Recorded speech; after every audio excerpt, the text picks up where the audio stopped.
बिस्मिल्लाहिर्रहमानिर्रहीम। अस्सलाम वालेकुम स्टूडेंट्स। आपका जो टॉपिक है लास्ट टाइम से कंटिन्यूएशन में है। लास्ट टाइम हम जो है वो पहले नॉन एस पोटेंशियल किया था, उसके बाद हमने फिर रेस्टिंग मेम्ब्रेन पोटेंशियल के हवाले से बात की थी। अब जो है चूंकि रेस्टिंग मेम्ब्रेन पोटेंशियल हो चुका है तो अब हम बात करेंगे एक्शन पोटेंशियल के हवाले से।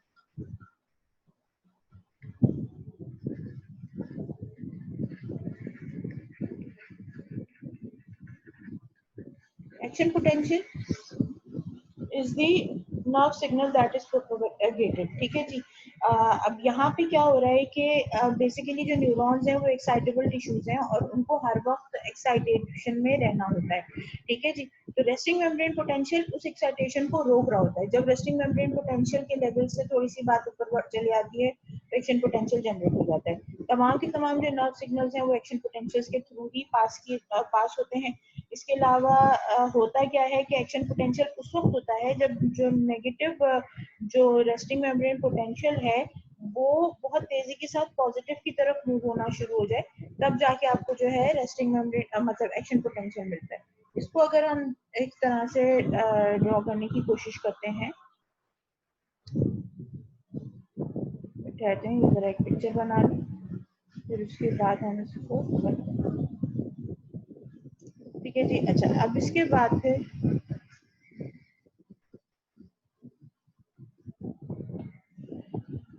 अच्छा, अब यहाँ पे जो हमारा जो रेस्टिंग मेम्ब्रेन पोटेंशियल है हम वहां से बात करेंगे। हमारे पास जो रेस्टिंग मेम्ब्रेन पोटेंशियल है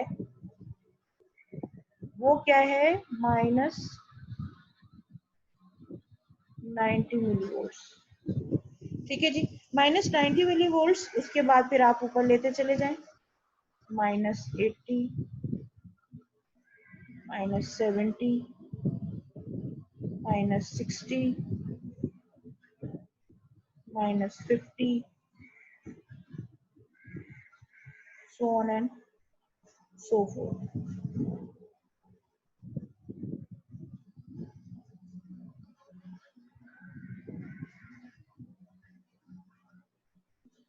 ठीक है जी। अच्छा, अब जब हम ये बात करें कि एक्शन पोटेंशियल ने मूव करना है तो उसमें क्या हो रहा है कि कहा ये जा रहा है कि अगर आपके पास जो है वो रैपिड चेंज आ रहा है, माइनस 90 मिली वोल्ट के ऊपर आपका रेस्टिंग मेम्ब्रेन पोटेंशियल है। This can be express bye a straight line. जाहिर सी बात है माइनस 90 मिली वोल्ट पे है, जितना भी टाइम रहे टाइम यहाँ पे आ जाएगा आपके पास। ठीक है जी। और यहाँ पे आ जाता है वोल्टेज। अच्छा, अब यहाँ पे जैसे ही कोई भी ऐसा कोई स्टिमुलस आया या कुछ आया जिसके नतीजे में आपके जो चैनल है उसके अंदर कोई एक्टिविटी हुई और एक्टिविटी के नतीजे में जो है वो पॉजिटिवली चार्ज आयन का इन्फ्लक्स शुरू हो गया इनटू द मेम्ब्रेन, तो ऑब्वियसली वो क्या होगा कि उसकी वजह से आहिस्ता आहिस्ता करके जो वो वोल्टेज है वो बढ़ना शुरू होगा। ठीक है जी। अच्छा, कभी कभी होता है कि वो एक माइनर सा स्टिमुलस होता है, यहाँ आया और ये वापस चला गया, मतलब यहाँ पे फ्लक्चुएशन होती है just near the resting membrane potential, यहीं पे फ्लक्चुएशन होती रहती है। लेकिन कभी कभी ऐसा भी होता है कि एक ऐसे पॉइंट तक राइज आ जाता है, तकरीबन 15 से 30 मिली वोल्ट्स का राइज रिक्वायर्ड होता है ताकि उसके बाद एक full fledge action potential generate हो सके। तो उसके लिए हम यूजुअली जो एक लाइन जो कहा जाता है यूजुअली जो आपके पास वो ये है, जैसे फॉर एग्जांपल आपके पास ये मेम्ब्रेन पोटेंशियल था, कोई ऐसा स्टिमुलस आया जिसने एकदम से राइज करा दिया, कितने तकरीबन 30 मिली वोल्ट्स का राइज करा दिया। अब जैसे ही 30 मिली वोल्ट्स का राइज होता है तो उसके नतीजे में क्या होता है कि एक रैपिड अपस्ट्रोक आता है। ठीक है जी। और ये जो रैपिड अपस्ट्रोक होता है ये क्यों आता है, अभी इसके हम जब डिफरेंट फेजेस की बात करेंगे तब हम ये इसको बात करेंगे। ठीक है जी। तो ये एक अपस्ट्रोक आ गया, रैपिड अपस्ट्रोक आया। अब ये जो है यूजुअली डिपेंड कर रहा होता है अपॉन डिफरेंट नर्व फाइबर्स कि कौन से नर्व फाइबर्स हैं। इसको हम थोड़ा सा नीचे करते हैं ताकि ये आप ज्यादा बेहतर तरीके से देख सकें इसको।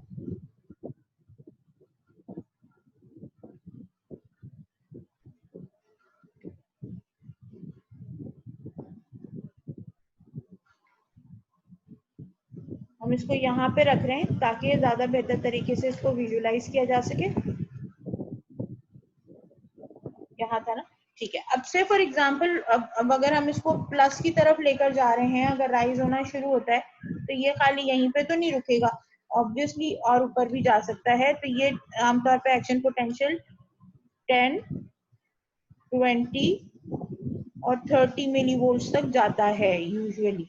ठीक है जी। Positivity in the large neurons कभी कभी ये 25-30 तक जाता है, लेकिन मैक्सिमम जो राइज आता है वो 10 मिली वोल्ट्स की रेंज में आ जाता है।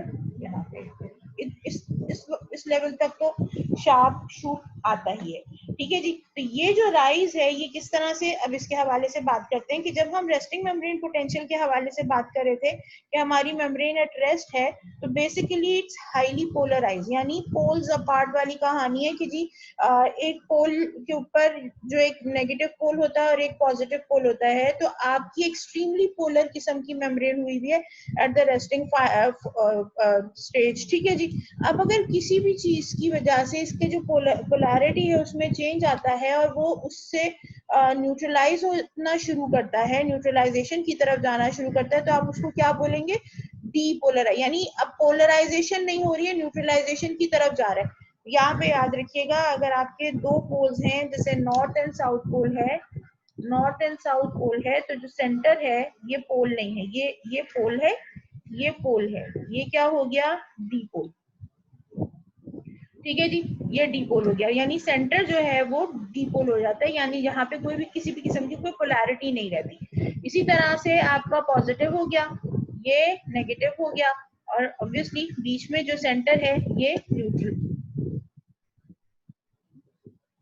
न्यूट्रल हो गया।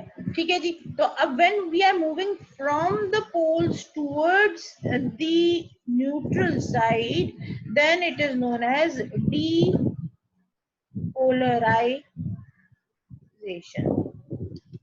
ठीक है जी। when movement from the polar side is towards the neutral side, then that part is known as depolarization। ठीक है। अब यहाँ पे जो आपकी extremely polar resting membrane potential है, उससे जब आपका पोटेंशियल जो है वो मूव करता है टुवर्ड्स जीरो, तो इसका मतलब क्या है कि पोल की तरफ से ये मूव करके न्यूट्रल साइड पे जा रहा है। तो ये जो अपस्ट्रोक आता है, रैपिड अपस्ट्रोक आता है, सॉरी ये थोड़ा सा स्क्रीन मूव कर गया, ये जो रैपिड अपस्ट्रोक आता है इसको हम कहते हैं डीपोलराइजेशन।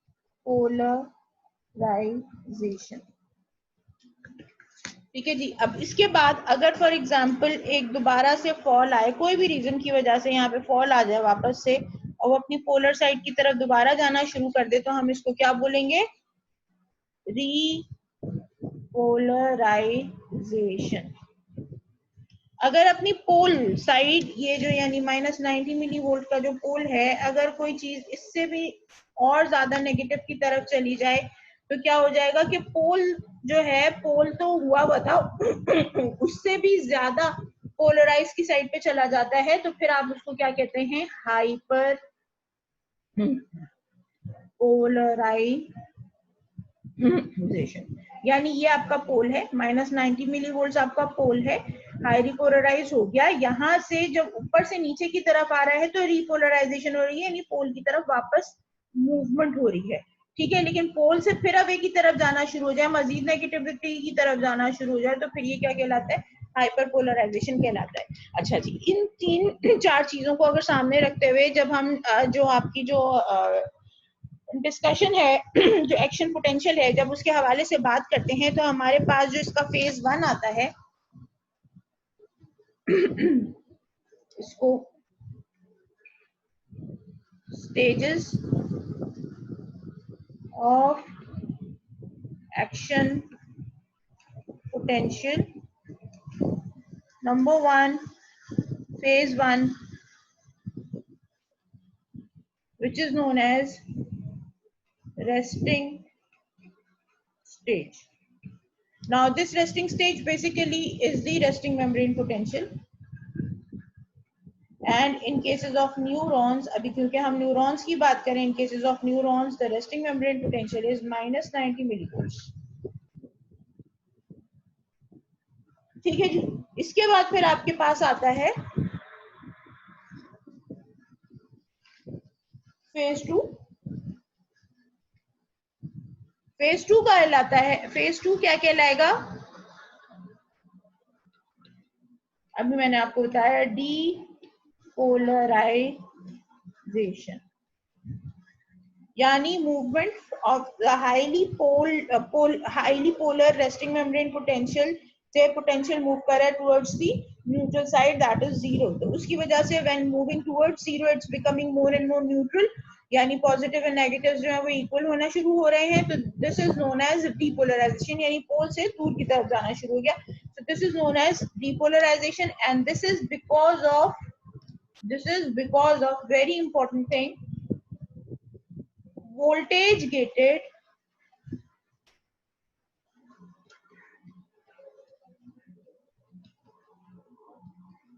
sodium channels, इनकी ओपनिंग। ठीक है, ये एक बहुत इंपॉर्टेंट फैक्टर है कि अभी तक जो हम मेम्ब्रेन पोटेंशियल के हवाले से जब बात कर रहे थे, रेस्टिंग मेम्ब्रेन पोटेंशियल के हवाले से जब हमने बात की थी, तो आपको याद होगा हमने दो तरह की चैनल्स की बात की थी। एक तो सोडियम के लीक चैनल्स की बात की थी, फिर सोडियम पोटेशियम एटीपीएस पंप की बात की थी। ठीक है जी, लीक चैनल्स जो थे वो -84 मिलीवोल्ट्स कंट्रीब्यूट कर रहे थे, जबकि दोनों जो sodium and potassium leak channels जो हैं वो मिला के -90 मिलीवोल्ट्स -86 मिलीवोल्ट्स कंट्रीब्यूट कर रहे थे। और सोडियम पोटेशियम एटीपीएस पंप जो है वो फिर मजीद -4 मिलीवोल्ट्स कंट्रीब्यूट कर रहा था, that was making a total of -90 मिलीवोल्ट्स। यहाँ पर जब हम बात कर रहे हैं, तो ये जो वोल्टेज गेटेड सोडियम चैनल्स हैं ये इन दोनों चैनल्स के अलावा हैं। तीसरे ये क्या है कि जब इलेक्ट्रिकल करंट पास होता है थ्रू अ मेम्ब्रेन, तो उसके नतीजे में जब ये जो वोल्टेज है यानी कि करंट रिस्पॉन्स कर रहे हैं, करंट के उसको रिस्पॉन्ड कर रहे हैं, तो जैसे करंट पास होता है तो उसके नतीजे में ये गेट्स जो हैं वो फ्लिक ओपन होते हैं, और जब ये ओपन होते हैं तो बहुत तेजी के साथ इसमें सोडियम का इन्फ्लक्स होना शुरू हो जाता है। जिस तेजी के साथ जो सोडियम का इन्फ्लक्स होता है, that is basically giving you this sharp upbeat या upstroke of the potential, जो कि जैसे मैंने अभी आपको बताया कि स्मॉलर नर्व फाइबर्स में दे barely reach zero but they usually get nearer to the zero, and in larger nerve fibers it may go to +30 या +25 millivolts या +15 millivolts, usually इतना जा रहा होता है वोल्ट। ठीक है, तो अब यहाँ पे ये आ गया। इसके बाद फिर आपके पास जो है, जो नेक्स्ट आपके पास फेज आता है,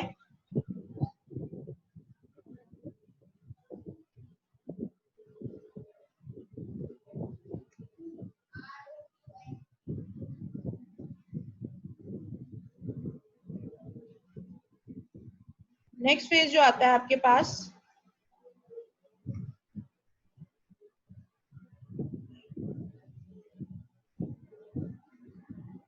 वो क्या आता है? Phase 3।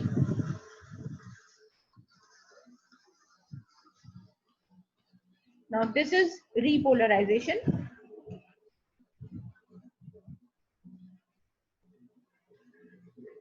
This is due to opening of voltage gated potassium channels.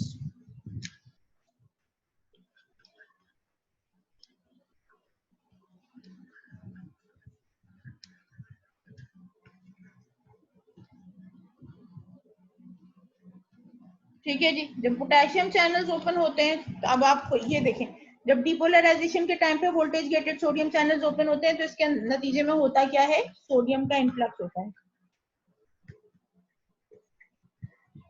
जो कि आपका जो interior of the cell membrane है उसको पॉजिटिव करवा देता है।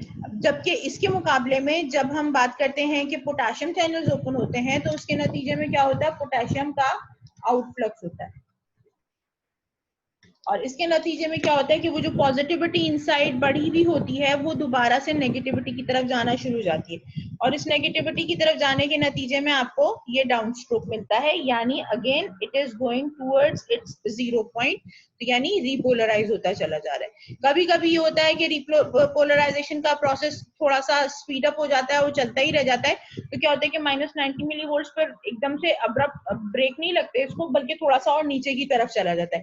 तो ये जो नीचे की तरफ जो जाता है, ये वाला जो फेज है जो मैंने यहाँ पे मार्क किया है, ये वाला जो फेज है यहाँ से लेके यहाँ तक, यानी the part of the potential that is going beneath the resting membrane potential is termed as hyperpolarisation. Because it is the part of repolarisation, उसको हम अलग से नहीं मेंशन कर रहे होते हैं, क्योंकि वो सेम जो चैनल है उसी के एक्शन के नतीजे में हो रहा है, तो that is why it is not mention. But ये फेज है। कभी कभी ऐसा भी होता है कि आप इसी की बेस पर कुछ ट्रीटमेंट्स कर रहे होते हैं, बहुत ज्यादा हाइपर एक्टिव जो न्यूरॉन्स होते हैं उनको जब हम डीएक्टिवेट कर रहे होते हैं, तो हम जो है हाइपर पोलराइजेशन वाला जो फैक्टर है उसको सामने रखते हुए उनको ट्रीट कर रहे होते हैं, ताकि जो है वहां पे जो हाइपर एक्टिविटी हो रही है न्यूरॉन्स में वो कम हो सके, और जितना ज्यादा हाइपर पोलराइजेशन होगी उतना जो एक्शन पोटेंशियल है वो देर से आएगा। तो ये अगेन एक इम्पोर्टेंट फैक्टर है जो कि आगे हम जाके डिस्कस करेंगे। तो लेकिन यहाँ तक आपको ये बात समझ में आ गई। अच्छा, अब यहाँ पे एक बहुत जो इम्पोर्टेंट चीज है वो ये है कि जो हम सोडियम चैनल की बात कर रहे थे पहले, अगर आपको याद हो तो हमने जब लीक चैनल्स के हवाले से बात की थी, तो हमने आपको बताया था कि जो सोडियम और पोटाशियम के जो लीक चैनल्स का जो आपस में एक दूसरे के साथ जो इंटरेक्शन का जो रेशियो है वो क्या है, sodium is to potassium is 1:100। ये हम बात करें सोडियम पोटाशियम लीक चैनल्स, ठीक है जी। ये रेस्टिंग स्टेज है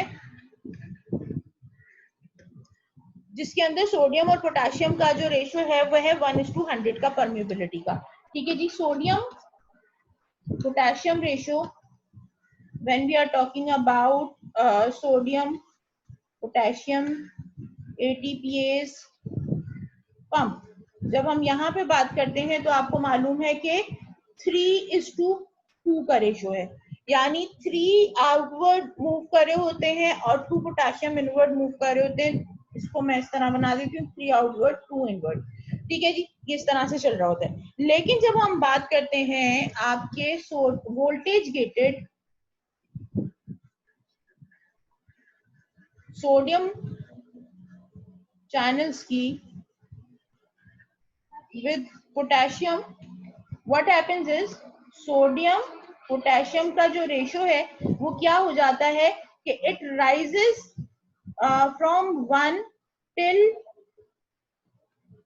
10,000 is 200, ठीक है जी।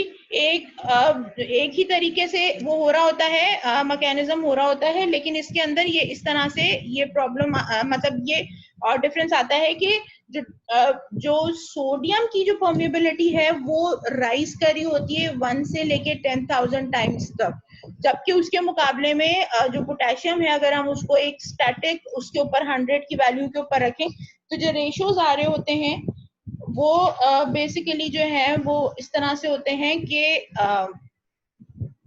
वो जो रेशियोज हैं इनके चेंज होने के नतीजे में आपको डिफरेंट स्टेजेस की जो एक्शन पोटेंशियल्स हैं वो मिलते हैं। इसको हम बाद में बात करेंगे, लेकिन आपको ये चीज पता होनी चाहिए कि लीक चैनल्स जो हैं, इंपॉर्टेंट चीज क्या है, लीक चैनल्स एटीपीएस पंप और voltage gated sodium and potassium channels के दरमियान में रेशियोज क्या चल रहे हैं, इनके आपस के रेशियोज किस तरह से बनते हैं। Sodium to potassium 1/100 in leak channels, sodium to potassium 3/2 in ATPase pump, sodium and potassium 1 से लेके 1000 टाइम्स तक जो है वो परमिबिलिटी बढ़ जाती है सोडियम की एज कम्पेयर टू पोटेशियम, जो कि अपनी जगह पे ही रहता है, मतलब वो स्टेबल है, स्टेडी है, ठीक है। यहाँ पे इन्होंने यहाँ तक कहा है कि जी 500 to 5000 टाइम्स, बुक में आपको मिलेगा 500 to 5000 टाइम्स जो है वो सोडियम परमिएबिलिटी ज्यादा होती है as compared to potassium. Sodium permeability is greater than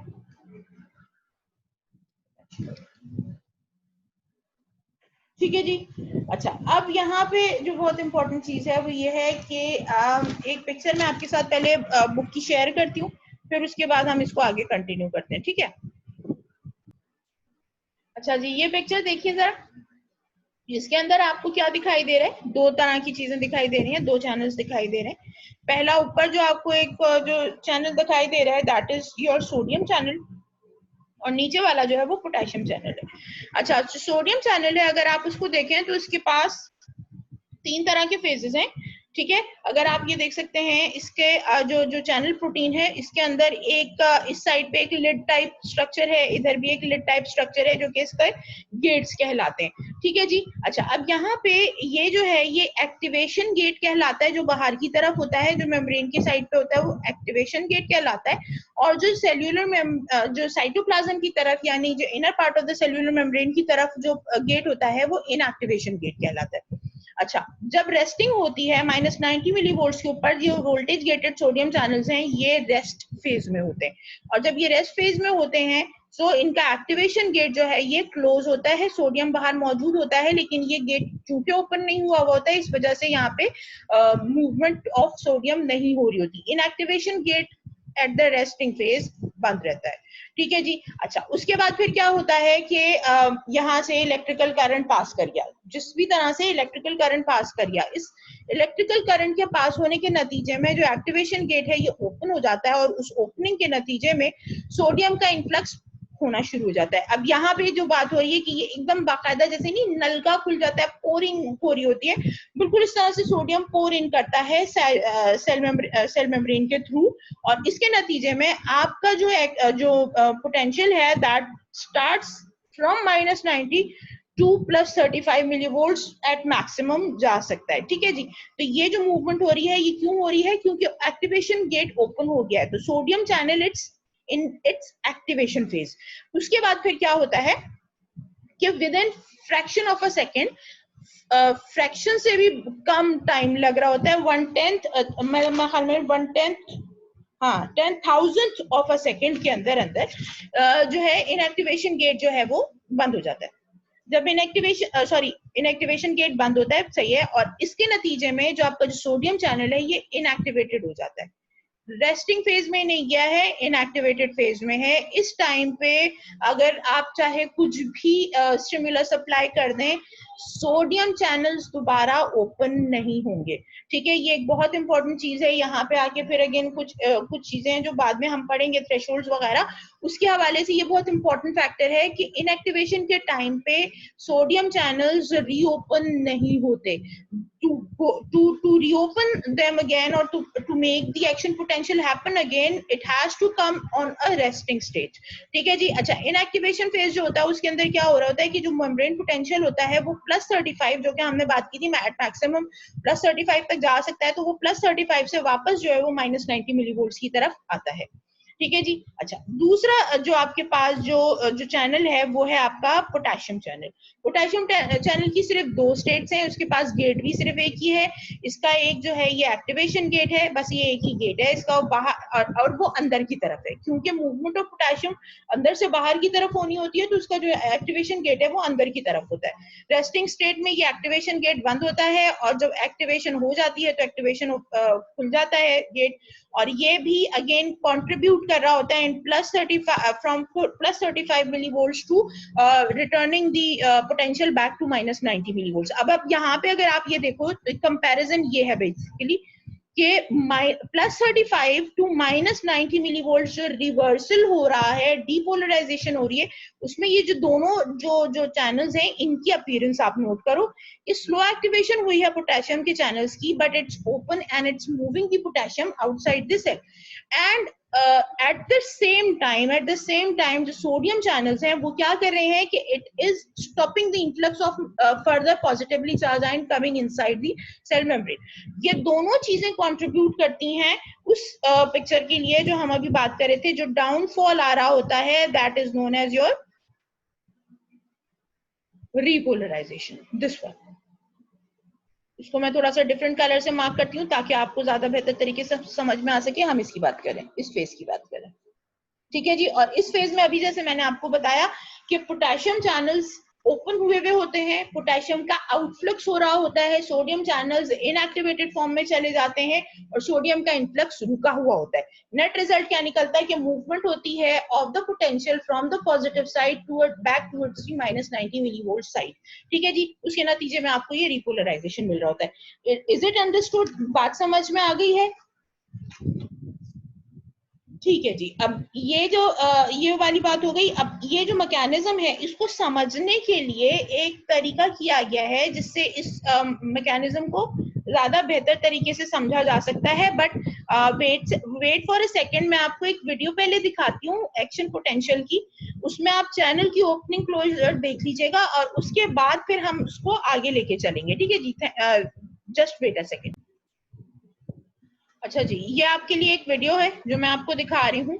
basically इसके अंदर इन्होंने ये बताया कि जो स्टिमुलस गया है उस स्टिमुलस के नतीजे में क्या हो रहा है। अब यहाँ पे आप देख सकते हैं कि ये बच्ची है, बच्ची ने किसी गर्म चीज पे हाथ रखा है और उसकी वजह से उसका हाथ जल गया है। Now she is experiencing a pain. अब ये जो स्टिमुलस हो गया ना, कोई एक स्टिमुलस है नर्व एक्टिवेशन के लिए, किसी भी नर्व इम्पल्स के स्टार्ट होने के लिए इसी तरह के किसी एक स्टिमुलस की जरूरत होती है। ठीक है जी, तो ये जो स्टिमुलस है, ऐसे कई हजारों हमारे इन्वायरमेंटल स्टिमुलसेस हैं जो आपके न्यूरॉन्स को एक्टिवेट कर रहे होते हैं और बेसिकली सेंसरी रिसेप्टर्स को, इन सेंसरी रिसेप्टर्स के एक्टिवेशन के नतीजे में आपका ब्रेन एक्टिवेट होता है और ब्रेन उसके नतीजे में आपको रिस्पॉन्स भेजता है। अगेन वो एक न्यूरोनल एक्टिविटी है। ये बिल्कुल इस तरह से हो रहा होता है। देखिए जी, सेंसरी न्यूरॉन्स यहाँ से एक्शन पोटेंशियल मूव किया, ठीक है जी, इंटर न्यूरॉन्स में जाके वहां से ब्रेन और स्पाइनल कॉर्ड, यहाँ मोटर न्यूरॉन्स ब्रेन से वापस आके इंफॉर्मेशन आई है और इसके नतीजे में आपका मसल कॉन्ट्रैक्ट करेगा और आपको कोई ना कोई एक्शन इसके नतीजे में करना पड़ेगा। फॉर एग्जांपल हाथ जला है तो आप हाथ हटा लेंगे। ठीक है जी, तो ये जो न्यूरोनल ट्रांसमिशन जैसे हो रही है, अब हम उसके हवाले से बात कर रहे हैं। ये एक डेंड्राइट दिखाया है इन्होंने। अच्छा, अब यहाँ पे आप एक चीज नोट कर लो। आप यहाँ पे इस वक्त हम जो आपको जो पिक्चर दिखाई दे रही है इसके अंदर माइंड यू हमारे लीक चैनल्स अवेलेबल नहीं है। जो चीज हमें दिखाई देगी इसमें सोडियम पोटेशियम एटीपीएस पंप है जो कि हम देख सकेंगे। इसके अलावा सोडियम चैनल जिसमें से सोडियम की मूवमेंट हो रही है, वो सोडियम चैनल, एक मिनट के लिए हम देखते हैं।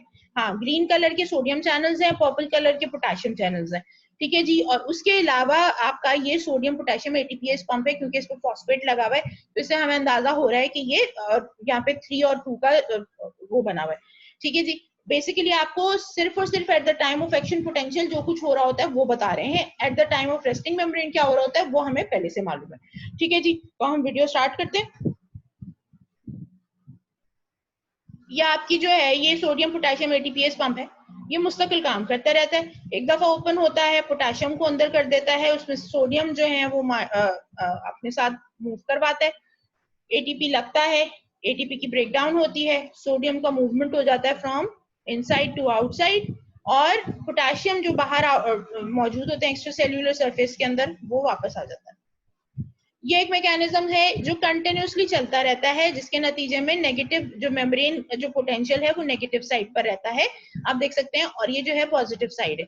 अब यहाँ से ये चीज बहुत इंपॉर्टेंट है कि ये जो मूवमेंट हो रही है, जो पॉजिटिविटी एंड नेगेटिविटी मेंटेन हो रही है, ये बेसिकली आपके सोडियम पोटेशियम एटीपीएस पंप है जिसके नतीजे में ये। अच्छा, अब ये देखें ये क्या हुआ, इम्पल्स। ये वो इम्पल्स है जिसकी अभी मैं बात कर रही थी कि इलेक्ट्रिकल एक्टिविटी पास करती है थ्रू द न्यूरॉन्स। इस इलेक्ट्रिकल एक्टिविटी जो कि वोल्टेज था जो पास हुआ, उसके नतीजे में आपके voltage gated sodium channels open हो गए। अब आप नोट करिए, ठीक है जी, और थोड़ी ही देर के बाद फिर डिपोलराइजेशन हो रही है। अच्छा, ये एक और प्रोसेस है, ये जो है समेशन हो रही है। बेसिकली होता क्या है, ये एक बहुत इंपॉर्टेंट प्रोसेस है कि आपके जो एक्शन पोटेंशियल्स हैं वो बहुत सारे जमा होके फिर एक्शन पोटेंशियल या नर्व इम्पल्स आगे की तरफ मूव करती है। सिंगल जो है स्टिमुलाई बहुत सारे हो रहे होते हैं, हर एक के ऊपर अगर न्यूरॉन जो है रिस्पॉन्ड करना शुरू कर दे तो आपकी बॉडी में अनवांटेड मूवमेंट्स बहुत ज्यादा होंगी। उन चीजों को बचाने के लिए क्या करते हैं कि मल्टीपल इलेक्ट्रॉन पोटेंशियल्स जो हैं वो कंबाइन होते हैं और उसके नतीजे में समेशन होती है। ठीक है, ये देखिए समेशन हो रही है। If the depolarisation is large enough and action potential is triggered, action potential are all or none, या तो होंगे या बिल्कुल भी नहीं होंगे। अब ये मूवमेंट हो रही है, ठीक है, ये मूवमेंट हो रही है इम्पल्स की। इस इम्पल्स के नतीजे में अब आपको दो चीजों पे ध्यान देना होगा। आप दो चीजों पे ध्यान दोगे साथ में, एक तो ये आपको जो ये ग्राफ चल रहा है इस पर ध्यान दोगे आप। मैं वीडियो रिपीट कर दूंगी ताकि आप देख सको। अब ये इम्पल्स पास हुई, इम्पल्स पास होने के नतीजे में सोडियम का इन्फ्लक्स हुआ, ये देखें एक्शन पोटेंशियल यहाँ आ गया, ठीक है जी। अब इसके बाद सोडियम पोटेशियम एटीपीएस पंप अपना काम कर रहा है कंटिन्यूसली, पॉजिटिविटी इनसाइड हो गई है, आप देख सकते हैं मेम्ब्रेन की, ठीक है जी। अब इसके नतीजे में आपके पोटेशियम चैनल्स ओपन होंगे। पोटेशियम चैनल्स जैसे ओपन होंगे, पोटेशियम का इफ्लक्स होना शुरू होगा और आपका जो एक्शन पोटेंशियल है वो रिपोलराइजेशन की तरफ आ जाएगा। सोडियम पोटेशियम एटीपीएस पंप अपना काम कर रहा है, वो कंटिन्यूसली। अब देखें जब ये रिपोलराइजेशन हुई उसके नतीजे में दोबारा से जो internal part of the membrane है वो नेगेटिव हो गया। अगर आप चाहो तो मैं इसको दोबारा से रिपीट कर देती हूँ, इतना पोर्शन। यहाँ समेशन हो रही है,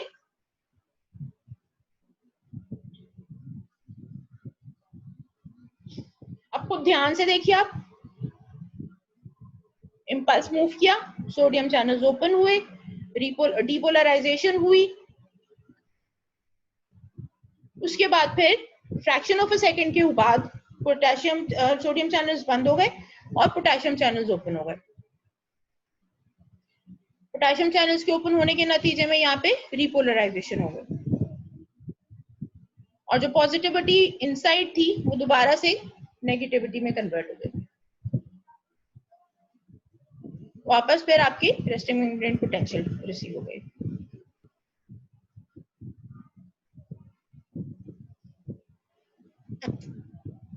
अब ये एक कंबाइंड इफेक्ट दिखा रहे हैं, पॉजिटिविटी और उसके बाद फिर वापस से नेगेटिविटी। ये पूरे जो एक्सॉन है उसके अंदर या पूरे जो न्यूरॉन है उसके अंदर ऐसे ही होता है।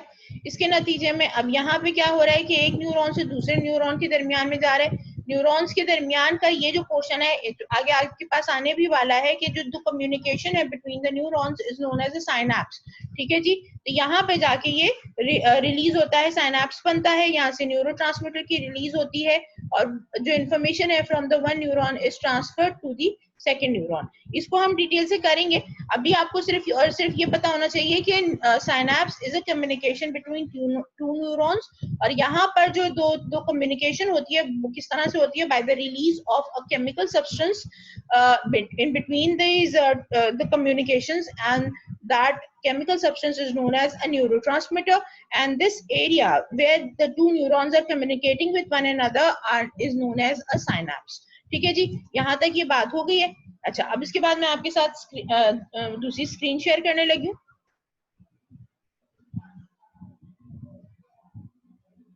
अच्छा, ये जो मैकेनिज्म है जो अभी हम पढ़ रहे थे, ये जो पूरा जो वोल्टेज गेटेड चैनल्स का और सारा, तो इसको जो है किस तरह से हम क्या करें, कैसे पता करें कि ये क्या हो रहा है, तो उसके लिए एक अपैरेटस डिजाइन किया था दो साइंटिस्ट ने, हॉजकिंस और हग्सले। ठीक है, इन्होंने ये जो अपैरेटस डिजाइन किया था वो वोल्टेज क्लैंप कहलाता है, and this voltage clamp enabled them to win the science Nobel Prize। यानी ये एक बहुत ही नई और इनोवेटिव तहकीक थी इनकी, जिसके नतीजे में जो है वो इन्होंने जो है वो नोबेल प्राइज विन किया था। अच्छा, उसके हवाले से कि ये मैकेनिज्म वर्क कैसे करता है, क्या होता है, उसके लिए ये एक आपके सामने पिक्चर मैंने वीडियो खोली हुई है YouTube के ऊपर। ये जो चैनल है जो कासा 0161, इनकी ये वीडियो है जो मैं आपके साथ शेयर करने लगी हूँ अब दोबारा से। एक और वीडियो है जो हम देख रहे हैं, ये क्या है, हम अपैरेटस देख रहे हैं वोल्टेज क्लैंप का। तो वोल्टेज क्लैंप काम कैसे करता है उसको देखने के लिए सबसे पहले आपके सामने एक एक्शन पोटेंशियल दिखाई दे रहा है। You can see resting membrane potential, फिर डिपोलराइजेशन, फिर repolarisation, hyperpolarisation and again revival to its resting membrane potential. ठीक है जी, अब यहाँ पे जो है हम देख सकते हैं कि जी सोडियम के चैनल्स के ओपन होने के नतीजे में अप बीट आती है, लेकिन with in a fraction of a second जो है वो आपके सोडियम चैनल्स बंद हो जाते हैं और पोटेशियम चैनल जो उसी टाइम पे एक्टिवेट हुए होते हैं वो स्लो चूंकि एक्टिवेट हो रहे होते हैं, इसके नतीजे में फिर आपको जब इनका लेवल बढ़ता है तो उसके नतीजे में आपको फॉल मिलना शुरू होता है। आप देख सकते हैं कि मैक्सिमम फॉल जो आ रहा है पोटेंशियल में कब आ रहा है, जब पोटेशियम की जो चैनल्स है उनकी मैक्सिमम राइज हुआ है। ठीक है, ये बहुत इंपॉर्टेंट चीज है, ये याद रखने वाली बात है। अब यहाँ पे आप खुद देख सकते हैं, इसको मैं वीडियो को स्लो स्टॉप करती हूँ 2 मिनट के लिए। अब आप ये देखिए कि सोडियम चैनल्स को ओपन होने पे जो मैक्सिमम पीक आई है उसके ऊपर आपके पास मैक्सिमम पॉजिटिविटी एक्शन पोटेंशियल की दिखाई दे रही है। ठीक है, फिर इसी तरह से जब पोटेशियम चैनल्स की मैक्सिमम यानी सारे पोटेशियम चैनल्स को ओपन हुए हुए होते हैं तो उसके नतीजे में जो नेगेटिविटी जनरेट होती है inside the membrane, maximum potassium channels के ओपन होने के नतीजे में मैक्सिमम आउटफ्लक्स हो रहा होता है पोटेशियम का, तो उसके नतीजे में आपको रैपिड फॉल, बिल्कुल उसी जगह पे रैपिड फॉल आ रहा होता है आपके एक्शन पोटेंशियल के अंदर, यानी रिपोलराइजेशन हो रही होती है। ठीक है जी। अच्छा, अब ये जो मैकेनिज्म है इसको सर्च आउट करने के लिए कि ये कैसे काम करता है, एक अपैरेटस जैसे कि मैंने आपको बताया कि वोल्टेज क्लैंप का अपैरेटस है जो किस तरह काम करता है, अभी इसकी जो है आगे ये बता रहे। ये है वोल्टेज क्लैंप टेक्निक है। ठीक है जी। अब ये आपको पेट्री डिश नजर आ रही है, ये एक अदद न्यूरॉन है जो इसके अंदर दिखाई दे रहा है, इसके पूरे सर्किट्स बने हुए हैं, वो आप आगे जैसे जैसे आती जाएगी एक्सप्लेनेशन में आपको बताते जाते हैं। अच्छा जी, यहाँ पे याद रखिएगा ये जाइंट स्क्विड का एक न्यूरॉन उठाया है इन्होंने। जाइंट स्क्विड का न्यूरॉन कितना मैक्सिमम 1 मिलीमीटर तक का बड़ा हो सकता है। स्क्विड एक ऑक्टोपस लाइक स्ट्रक्चर होता है, मतलब सी एनिमल है। नीचे से अगर आपने नोट किया हो तो एक फ्लावर बुके की तरह से एक पतली सी पोर्शन होता है और उसके बाद वो ऑक्टोपस की तरह के उसके बहुत सारे जो है हैंड्स बाहर निकले हुए होते हैं। अच्छा, स्क्विड जो है वो किसी भी साइज का हो सकता है, मतलब अभी जो मैं देख रही थी तो उसमें ये लिखा हुआ है कि इंट्रा वाटर जाइगेंटिज्म की जो जो मोस्ट कॉमन एग्जांपल है वो जायंट स्क्विड है। ठीक है जी, यानी वो बहुत ही बड़ा भी हो सकता है। तो उसके जो उसका एक जो आर्म है उसको काट के उसके अंदर से उसके न्यूरॉन निकाले गए हैं, तो इसमें कहा जाता है कि इसकी जो बड़ी से बड़ी जो न्यूरॉन होती है उसका 1 मिलीमीटर का डायमीटर होता है, यानी आप नेकेड आई से उसको देख के और उसके अंदर काम कर सकते हैं। किसी भी ह्यूमन का या समझ लें किसी भी बाकी की जो एक्सपेरिमेंटल एनिमल्स होते हैं उनका इतना बड़ा न्यूरॉन नहीं हो सकता कि 1 मिलीमीटर का डायमीटर हो, जिसके अंदर आप आराम से 1 मिलीमीटर डायमीटर यानी आप इजीली देख सकते हैं नेकेड आई से न्यूरॉन को। यूजुअली जो होता है बाकी सबकी माइक्रोस्कोपिक न्यूरॉन्स होते हैं, ऑब्वियसली उसके अंदर इलेक्ट्रोड घुसाना बहुत ही मुश्किल काम होता है। उसके मुकाबले में ये जो जायंट स्क्विड का जो न्यूरॉन है वो बहुत बड़ा होता है, इस वजह से इस तरह के एक्सपेरिमेंट्स के लिए उसी को इस्तेमाल किया जाता है। अब ये जो है बेसिकली ये सेलाइन वाटर पेट्री डिश में डाल के और उसके अंदर आपने न्यूरॉन को रखा हुआ है, स्क्विड एक्सॉन है, सेलाइन के अंदर पड़ा हुआ है।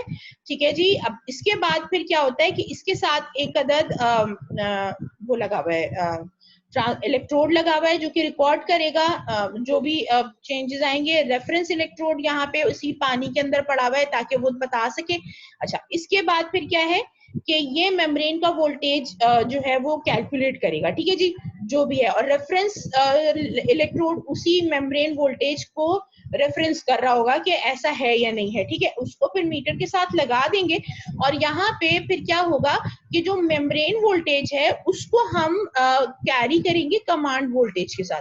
कमांड वोल्टेज वो वोल्टेज है जो कि एज ए रिसर्चर हम खुद सेट करेंगे कि उसके ऊपर हमने रीडिंग्स लेनी है। ठीक है जी, तो ये कमांड वोल्टेज लेने के बाद फिर क्या होगा, ये जो ये एक अटैच हो जाता है एक स्ट्रक्चर के साथ। अच्छा, यहाँ पे एक ये जो है एम्पलीफायर मौजूद होता है जो कि बेसिकली वीएम और वीसी यानी कमांड वोल्टेज और मेम्ब्रेन वोल्टेज को कंपेयर कर रहा होता है, डिफरेंट सिग्नल्स दे रहा होता है, जो कि आपके दूसरा जो इलेक्ट्रोड होता है उस दूसरे इलेक्ट्रोड को क्या कहते हैं, करंट पासिंग इलेक्ट्रोड कहते हैं। इस इलेक्ट्रोड के थ्रू जो है ये जाता है और ये कोशिश ये करता है करंट इंजेक्ट कर रहा होता है, ये कोशिश ये कर रहा होता है मैक्सिमम के वीएम और वीसी बराबर रहे, यानी जो आपका कमांड वोल्टेज है वो और जो मेम्ब्रेन वोल्टेज है वो बराबर है। ठीक है जी। अब इसके बाद फिर यहाँ पे जो है वो डिफरेंट जो एक्टिविटीज हैं वो देखी जा सकती हैं, करंट मेजर किया जाता है, और उसके बाद में यहाँ पे आपके जो है वो इसके साथ ऑसिलेटर लगा हुआ होता है जो आपको वो दे रहा होता है, क्या कहते हैं, आपके ग्राफ दे रहा होता है। अच्छा, अब इसके उस पे देख लीजिए आप, आउटवर्ड और इनवर्ड करंट चेक कर रहे होते हैं ये। अगर मेम्ब्रेन -65 मिली वोल्ट के ऊपर मेम्ब्रेन है और आपने जो कमांड वोल्टेज है वो भी -65 के ऊपर रखा है, यानी VM and VC are both equal, obvious ही बात है फिर तो कोई चेंज ही नहीं होगा ना। तो उसके नतीजे में आपको जो ऑसिलेटर है वो किस तरह की रीडिंग देगा? Straight line. ठीक है जी, जितनी देर चलाते रहेंगे स्ट्रेट लाइन आती रहेगी। क्यों? इसलिए कि वीसी और वीएम इक्वल है। अब उसके बाद क्या किया आपने कि वीसी जो है कमांड वोल्टेज को 0 के ऊपर ले जाएंगे आप। -65 और 0 बहुत डिफरेंस आ जाता है, और उसी के ऊपर एक्शन पोटेंशियल जनरेट हो रहा होता है, अगर आप याद करें तो। ठीक है जी, तो अब क्या होता है, 0 पे आपने वीसी को सेट किया है, इस तरह की एक ग्राफ आता है। इनवर्ट करंट है, ठीक है जी, पॉजिटिव मूव कर रहा है अंदर की तरफ, और उसके बाद ये जब रुक गया तो ऑब्वियसली वापस से जो है वो पॉजिटिविटी आ गई। अच्छा, अब यहाँ पे देखिए -65 मिली वोल्ट से 0 की तरफ गया है ये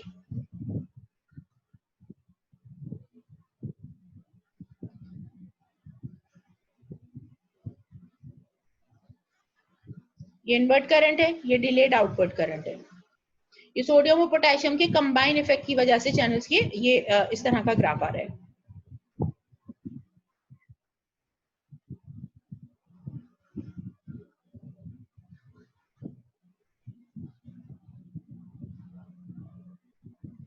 इस जगह पे वीएमवीसी बराबर था, यहाँ पे वीसी 0 हो गया, और उसके नतीजे में आपको डिफरेंस फील हुआ। अच्छा, इसके बाद फिर यहाँ पे सोडियम, अच्छा ये जैसे बताया कि ये जो ग्राफ है ये सोडियम और पोटेशियम दोनों चैनल्स की कंबाइन एक्टिविटी है। ये सोडियम की खाली, अगर सोडियम करंट को रखा जाए तो खाली सोडियम करंट जो है वो इस तरह का ग्राफ प्रोवाइड करेगा आपको, और अगर खाली पोटेशियम करंट रखा जाए तो आपको इस तरह का ग्राफ मिलेगा। अब यहाँ पे एक बहुत इंपॉर्टेंट चीज है, वो ये है कि या तो हम ये कर सकते हैं कि खाली जो है वो इंडिविजुअल करंट्स देख लें, लेकिन ऑब्वियसली आपको पता है कि अगर कोई भी फिजियोलॉजिकल सेटअप आप उठाते हैं तो उसके अंदर उसकी जो नॉर्मल फिनोमिनाज है वो मौजूद होते हैं, तो उनको ऐसे तो नहीं खत्म किया जा सकता।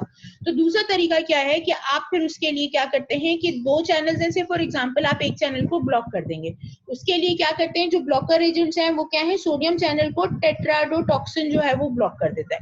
टेट्राडोटॉक्सिन को ब्लॉक करेंगे, अगर सोडियम चैनल ब्लॉक हो जाएगा तो आपको सिर्फ और सिर्फ पोटेशियम के जो ग्राफ्स हैं वो मिलेंगे।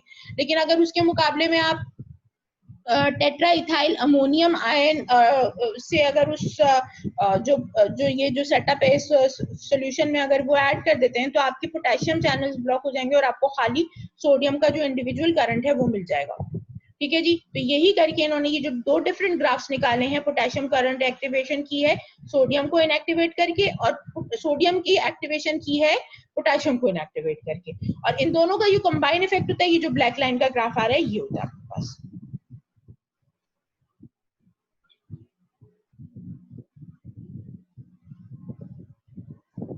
हाँ ये देखें जी, टेट्राडोटॉक्सिन सोडियम जो है वो टेट्राडोटॉक्सिन से ब्लॉक हुआ है, ठीक है जी, स्ट्रेट लाइन, और खाली पोटेशियम करंट आ रहा है।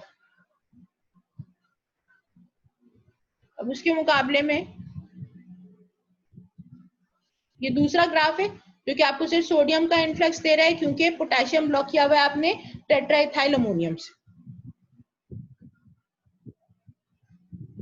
तो this is the mechanism by which you can finally check कि जी आपकी जो मेम्ब्रेन्स है उनके अंदर काम किस तरह से हो रहा है। And very nice video obviously, जिसके अंदर हम जो है वो अपना कॉन्सेप्ट क्लियर कर सकते हैं। यहाँ तक अगर कोई चीज जो समझ में ना आई हो, कोई चीज जो प्रॉब्लम कर रही हो, तो काइंडली आस्क मी।